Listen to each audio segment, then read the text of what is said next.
차가운 찜질을 해주면 좋습니다. 뿌려주기를 수차례 반복해서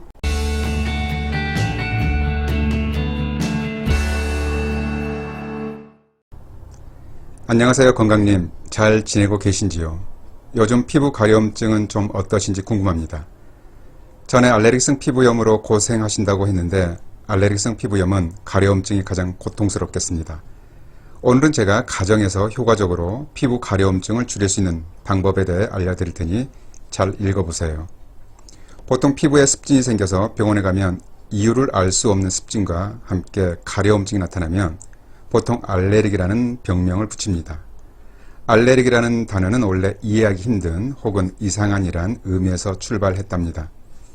사실 원인을 잘 모르겠다는 것이니 난감하기도 합니다. 대표적으로 아토피 피부염이 있습니다. 또한 알레르기성 접촉성 피부염, 지립성 피부염, 두드러기도 가려움증을 동반하는 피부질환입니다.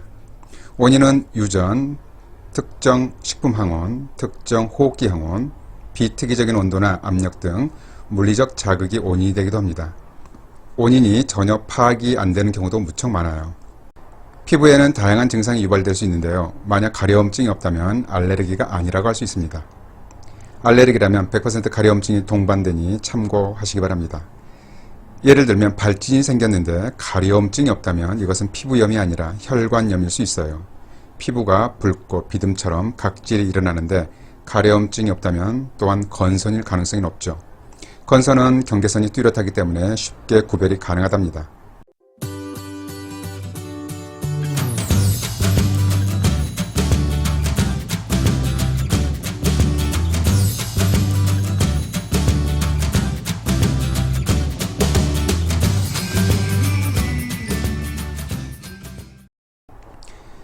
병원에서는 일반적으로 항히스타민제를 많이 처방해 줍니다. 그러나 염증이 심한 경우에는 별 효과가 없기도 합니다. 또한 만성적인 경우에는 잘 듣던 경우라도 내성이 생기면 효과가 떨어지죠. 심지어 스테로이드 주사를 맞게 하거나 스테로이드 연고 등을 처방하기도 하는데 가급적 스테로이드는 적용하지 않는 게 좋습니다. 스테로이드는 강력한 면역 억제 작용이 있어서 사용할 때는 아주 효과적으로 진정이 되지만 중지하면 또다시 올라오고 다시 사용하면 진정되었다가 끊으면 재발하기를 반복합니다. 그래서 먹는 약인 경우는 2주 이상 복용하면 얼굴이 달덩이처럼 부어오르는 문페이스, 골다공증, 고혈압, 백내장 등의 부작용이 있어요. 어린 아이들의 경우에는 성장장애도 나타나죠. 피부에 너무 장기간 바르면 피부가 비늘처럼 얇아지게 됩니다. 따라서 일시적으로 사용하는 것은 문제가 되지 않지만 장기간 적용하는 것은 주의해야 합니다.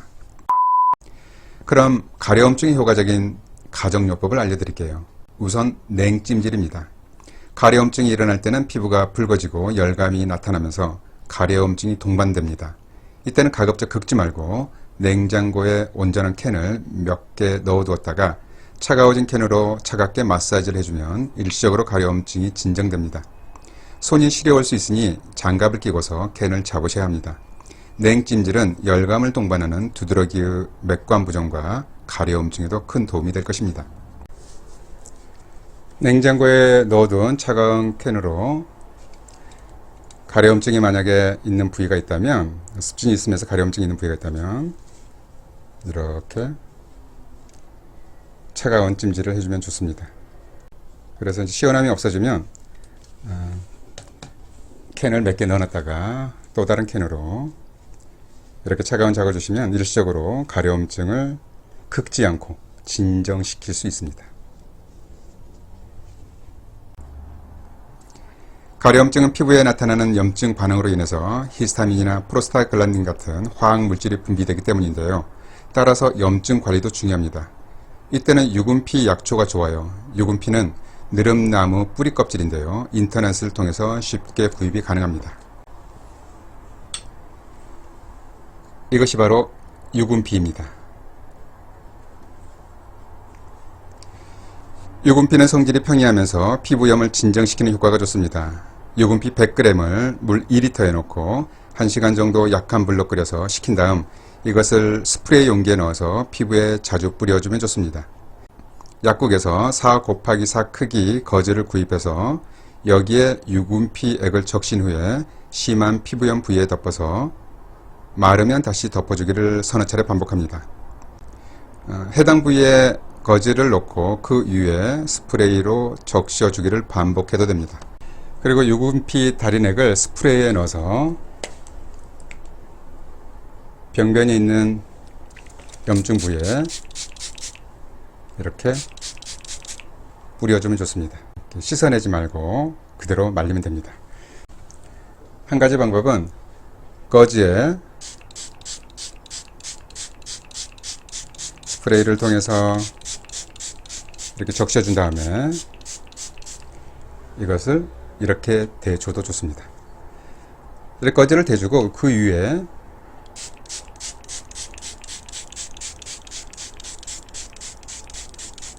이렇게 뿌려줘도 됩니다. 그리고 보통 한 20-30분 정도 있으면 좀 마른 느낌이 있을 텐데요. 그러면 또다시 뿌려주기를 수차례 반복해서 유분피 스포를 해줘도 좋습니다. 유분피와 함께 감초 100g을 함께 끓여서 사용하면 더 좋습니다.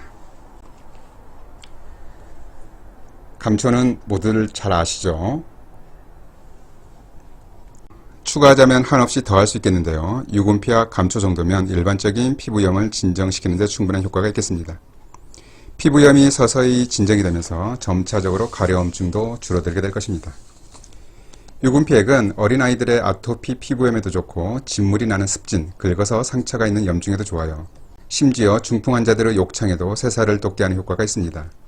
알레르기성 비염인 경우에는 코용 스프레이가 있다면 여기에 넣어서 코 비강 내에 자주 뿌려줘도 도움이 됩니다. 유분피는 탕으로 복용을 해도 염증을 조절하는 효과가 좋습니다. 위염이나 관절염을 치료하는 효과도 있고 여성들의 경우 유선염에도 좋아요. 최근에는 항암 작용이 있는 것으로 연구되어서 간암에도 도움이 된다고 밝혀진 바 있답니다. 독성이 없는 약재니 평소 차처럼 복용해도 좋겠습니다. 물론 어린 아이들에게도 문제가 되지 않습니다. 피부에 가려움증이 생겼다면 병원을 방문해서 정확한 진단을 받는 것이 중요합니다. 그런데 안타깝게도 진단도 정확하고 처방도 받았는데 가려움증은 효과적으로 진정되지 않는 경우가 많죠. 이럴 때는 부작용이 없는 가정요법을 시행해 보세요. 미지근한 물도 충분하게 드시고 피부 보습제도 잘 선택해서 피부 보습에 신경을 써주세요. 이렇게 하시면 보다 수월하게 가려움증 관리가 가능하실 겁니다.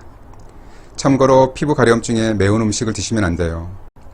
많은 한의사에 보면 대파, 마늘, 부추 등을 섭취하지 말도록 했어요. 더불어 양파나 매운 김치도 주의해야 합니다. 대파나 양파의 황화아릴 성분이나 고추의 캡사이신은 모세혈관을 확장시키면서 피부 열감을 조장하기 때문에 가려움증을 쉽게 악화시킨답니다. 요 며칠 동안 가려움증으로 인해서 잠 못 이룬 날이 많았다면 오늘 알려드린 내용을 한번 적용해 보세요.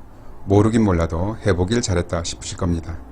겸해서 병원에서 치료도 잘 받으시고 하루빨리 완쾌되시길 바랍니다. 새해 복 많이 받으시고 새해에는 더욱 건강하시길 바랍니다. 그리고 불편하신 곳이 있다면 언제든지 문의 주세요. 당신의 건강 주치 한동화 드립니다. 감사합니다.